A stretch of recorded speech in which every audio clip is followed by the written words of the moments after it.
Auzubillahiminash-shaytanir-rajim. Bismillahir-rahmanir-rahim. Assalamu alaikum, my dear students. We have been going through the story Out of Business. Today we are going to discuss its third part. Now please open your books at page 134 and listen to me. It rent his heart to see them in this condition. तो रामा राव अब काम ढूंढ रहा है अपने लिए, उसको काम नहीं मिल रहा है। तो जब वो वापस घर आता है तो शाम को वो बहुत दुखी होता है जब वो अपने बच्चों को गमगीन देखता है। उसको बर्दाश्त नहीं होता है। It rent his heart to see them in this condition. तो उसका दिल तोड़ता है। Rent one's hurt meaning tearing into pieces. Rent is the past tense of rent. तो उसका दिल बहुत परेशान होता है जब वो अपने बच्चों को इस हालत में देखता है। There at the extension how this girl would sparkle with flowers and a big dress.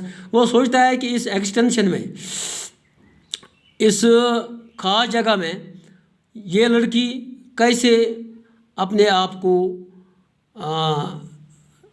सजाएगी कपड़ों से, लिबास से, और वो अपने आप को कैसे कंपेयर करेगी दूसरी लड़कियों के साथ जो कि बड़े अमीर घरों से हैं। She had friendly neighbours, a women's club and everything to keep her happy there. तो जब वो वहाँ रहती थी तो वहाँ उसके पास सब कुछ मौजूद था। उसकी सहेलियाँ भी थी, उसके अच्छे हमसाये भी थे, उसका एक वुमेन्स क्लब भी था और हर कोई चीज़ उसके पास थी जिसे वो खुश रहती। But now she hardly had the heart or the need to change in the evenings. लेकिन अब उसके पास कपड़े नहीं हैं कि वो मतलब ड्रेस तब्दील करे, मतलब एक दिन दूसरा लिबास पहने। उसके पास वो अब कपड़े नहीं हैं। For she spent all her time cooped up in the kitchen. और उसके पास वक्त भी नहीं है क्योंकि वो सारा वक्त किचन में गुजारती है, खाना पकाने में, किचन का काम करने में। एंड देन द चिल्ड्रन, फिर उसको अपने बच्चे भी पालने होते हैं, बच्चों की भी रखवाली करनी पड़ती है, उनका काम भी करना पड़ता है। The house in the extension had a compound and they roomed about with a dozen other children. और एक्सटेंशन में वहाँ जो उनका घर था उसका एक कंपाउंड, एक सहन था बड़ा।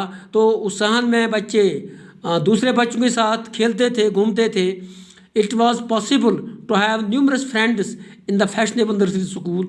और उनके लिए ये मुमकिन था, बच्चों के लिए, कि वहाँ प्राइवेट स्कूल में और बहुत बड़े स्कूल में उनके अपने दोस्त थे। But here the children had no friends. लेकिन यहाँ अब हम जिस जगह रहते हैं, हमने किराए पर कमरा लिया है और यहाँ पर बच्चों के उनके फ्रेंड्स नहीं हैं। And could play only in the back yard of the house. सिर्फ वो मकान के पीछे की तरफ खेल सकते हैं।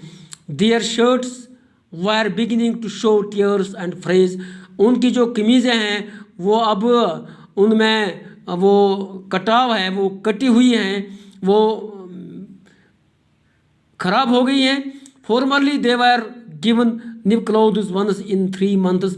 तो पहले उनको महीने में 3 बार कपड़े पहनाए जाते थे, नए कपड़े दिए जाते थे।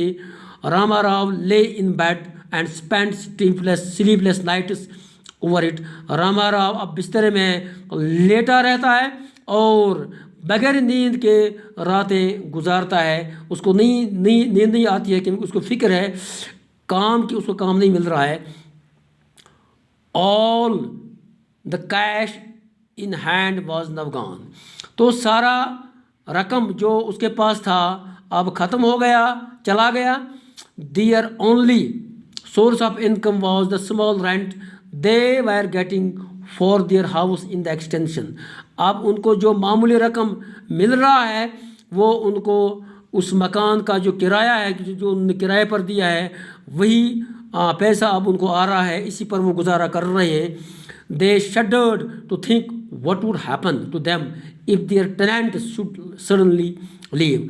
अब उनको ये फिक्र है कि उनका क्या हाल होगा, वो क्या करेंगे। अब उनके जो किरायादार हैं, अब अगर वो मकान को छोड़ेंगे, अब वहाँ से निकलेंगे तो उनका क्या हाल होगा। It was in this connection that Rama Rao came across a journal in the Jubilee reading room। तो जुबली रीडिंग रूम में वो अखबार पेपर्स आते थे, रामा राव वहाँ जाता था और पेपर्स अखबार पढ़ता था, न्यूज़ देखता था। तो अचानक उसने अखबार में देखा, एक जर्नल में, एक रिसाले में देखा कि वहाँ एक क्रॉसवर्ड पजल दिया हुआ है। Crossword puzzle means a puzzle consisting of a grid of squares and blanks into which words crossing vertically and horizontally are written according to clues। तो एक क्रॉस, एक टेबल होता है, एक बॉक्स होता, एक टेबल होता है जिसमें वो खाने होते हैं, कुछ खाली होते हैं, अब उनको भरना होता है, एक पहली जैसी होती है। तो अब उसने उसकी नज़र उस पर पड़ी। इट कंसिस्ट ऑफ 4 पेजेस, इसके 4 सफ़े होते थे। And all of them were devoted to crossword puzzles, और चारों सफ़े इसके लिए मैसर थे, क्रॉसवर्ड पजल के लिए। It offered every week first prize of 4000 rupees. तो इसमें एक ऑफ़र आती थी हर हफ्ते 4000 रुपये की।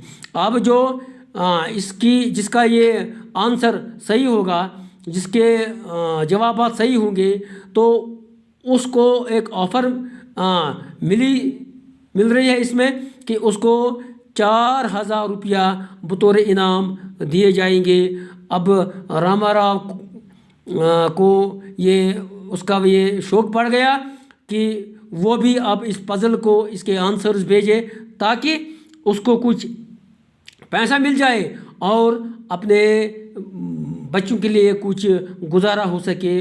तो अब ये पेपर अब ख़रीद रहा है। तो इंशाल्लाह आगे हम कल पढ़ेंगे क्या होता है। Thank you very much.